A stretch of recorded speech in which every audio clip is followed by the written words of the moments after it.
Bismillahirrahmanirrahim. Assalamualaikum warahmatullahi wabarakatuh. Alhamdulillahirabbil alamin wassalatu wassalamu ala asyrofil anbiya wal mursalin wa ala alihi washabihi ajmain. Asyhadu an la ilaha illallah wa asyhadu anna Muhammadan abduhu wa rasuluh. Allahumma shalli ala Muhammad wa ala ali Muhammad kama shallaita ala Ibrahim wa ala ali Ibrahim wa barik ala Muhammad wa ala ali Muhammad kama barakta ala Ibrahim wa ala ali Ibrahim fil alamin innaka Hamidum Majid. Amma ba'd, ya ayyuhal hadirun ittaqullaha haqqa tuqatih wa la tamutunna illa wa antum muslimun. Wa qala Allah ta'ala fil Qur'anil Karim, a'udzu billahi minasyaitonir rajim. Bismillahirrahmanirrahim. Utlu ma uhiya ilaika minal kitabi wa aqimis shalah. Inna sholata tanha 'anil fahsya'i wal munkar wala dzikrullahi akbar wallahu ya'lamu ma tasna'un. Sadaqallahul adzim. Saudara-saudaraku yang dirahmati Allah SWT, syukur alhamdulillah sampai saat ini kita masih diberi nikmat oleh Allah SWT, nikmat jasmani, nikmat rohani, dan nikmat rezeki. Mudah-mudahan kita bisa mensyukurinya. Amin ya Allah ya rabbal alamin. Salawat serta salam mudah-mudahan dilimpahkan kepada junjungan alam Habibana Nabiyina Muhammad sallallahu alaihi wasallam, juga kepada keluarganya, para sahabatnya, dan tidak lupa kepada kita sebagai umatnya. Amin ya Allah ya rabbal alamin.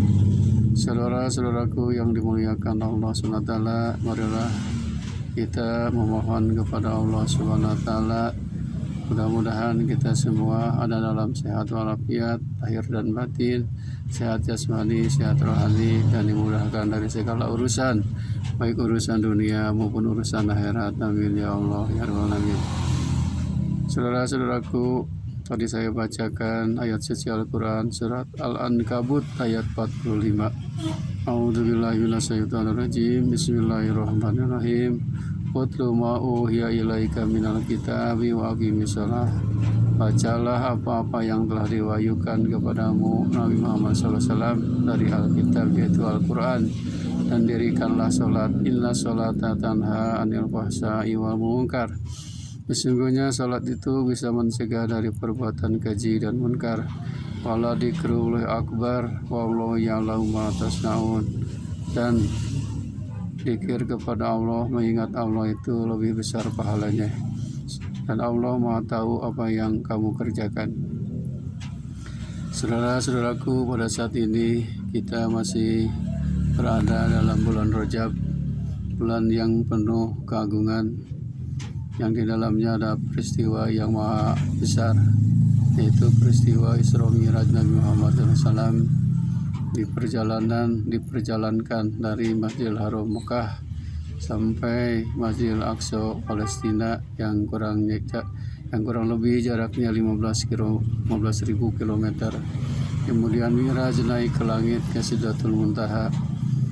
Oleh Allah SWT, Nabi Muhammad SAW mendapat tugas perintah, yaitu melaksanakan sholat fardu, sholat wajib sehari semalam 5 waktu.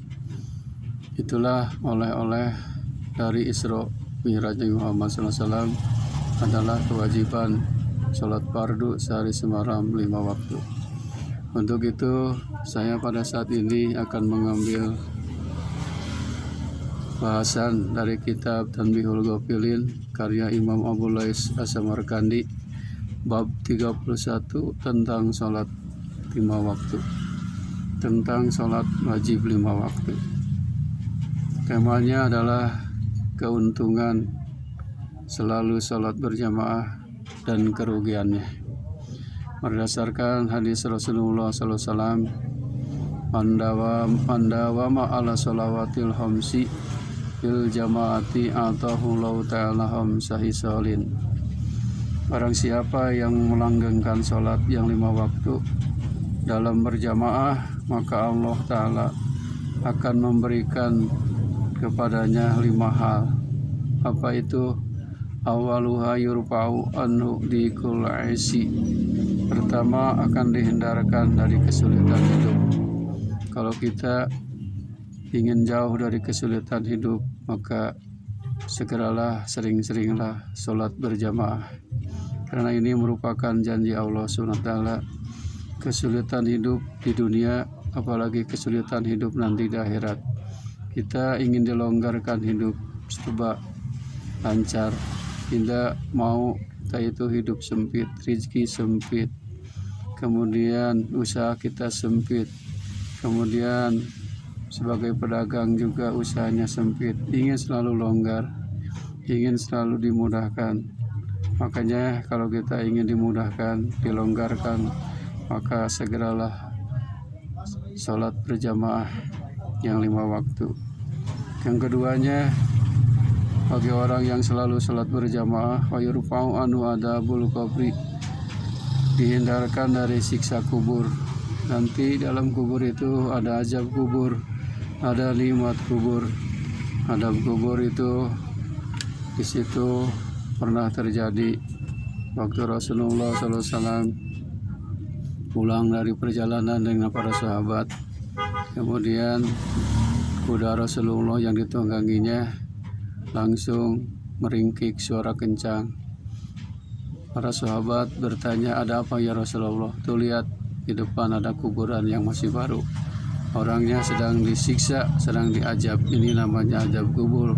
Disiksa oleh malaikat Munkar dan Nakir. Sampaikan kuda ini meringkik mendengar cerita orang yang sedang diazab, disiksa dalam kubur. Kata para sahabat, dosa apa ya Rasulullah? Apakah dia tidak pernah sholat, zakat, puasa dan haji? Bukan. Ini adalah dosanya adalah apabila dia taharah kencing, air kencingnya selalu menempel ke celana dalamnya, kemudian dia sholat padahal itu najis, maka sholatnya tidak sah, otomatis sholatnya tidak akan diterima oleh Allah Subhanahu wa Ta'ala. Itulah sebagai contoh, ada azab kubur, kemudian ada nikmat kubur. Mudah-mudahan kita ini semua dijauhkan, dihindarkan dari siksa kubur. Yang ketiga, bagi orang yang selalu sholat berjamaah, wa yu'ta kitabuhu biyaminih, diberikannya catatan amalnya dari sebelah kanan yang disebut ashabul yamin. Nanti di alam akhirat kita akan menerima amal catatan kita. Ada yang menerima dengan tangan kanan, ada yang menerima dengan tangan kiri. Dengan tangan kanan berarti itu calon ahli surga, dengan tangan kiri maka itu orang akan masuk neraka. Naudzubillahi min dzalik. Wa yamuru ala siratikal barqil hatibi. Kemudian yang keempatnya, nanti keutamaan bagi orang yang suka sholat berjamaah terus menerus, ia melewati sirat, titian bagaikan kilat yang menyambar. Kita nanti akan mengalami itu, jembatan atau sirat. Para ulama menyebutkan kecilnya bagaikan selembar rambut dibelah 7, tajamnya bagaikan tajam pedang. Itulah nanti ada orang yang menyeberang sirat dengan kecepatan tinggi bagaikan buruk kilat menyambar. Bagi orang-orang yang beriman, yaitu yang selalu sholat berjamaah. Yang kelimanya, wa yadkhulul jannata bighairi hisabin, ia masuk surga tanpa dihisab. Sudah mendapat tiket dari Allah SWT tanpa dihisab, mereka langsung masuk ke dalam surga penuh kenikmatan. Hadirin rahimakumullah, itulah keistimewaan dan keutamaan dari Allah SWT bagi orang yang selalu melaksanakan sholat berjamaah. Kemudian hadis ini dilanjutkan, wa man tahawana bi shalawatil khamsi fil jamaati aqabahu Allah taala bisnatai asrata haslata, salasati fid dunya wa salasati indal mauti wa salasati fil qabri wa salasati yaumal qiyamah. Dan barang siapa yang meremehkan meninggalkan sholat 5 waktu itu dalam berjamaah, maka Allah Ta'ala menyiksanya dengan 12 macam siksaan. 3 siksaan di dunia, 3 siksaan sewaktu sakaratul maut, 3 siksaan di dalam kubur, dan 3 siksaan pada hari kiamat. Sedangkan 3 macam siksaan di dunia itu adalah amma salah satu fil hayati fa innahu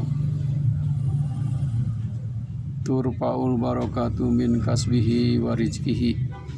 Pertama, oleh Allah akan dihilangkannya keberkahan dari usaha dan rezekinya.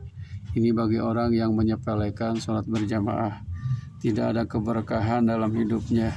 Usahanya tidak berkah, rezekinya pun tidak berkah, tidak bermanfaat, tidak mendorong untuk rajin beribadah, malah jadi menghalang-halangi untuk beribadah kepada Allah Subhanahu wa taala.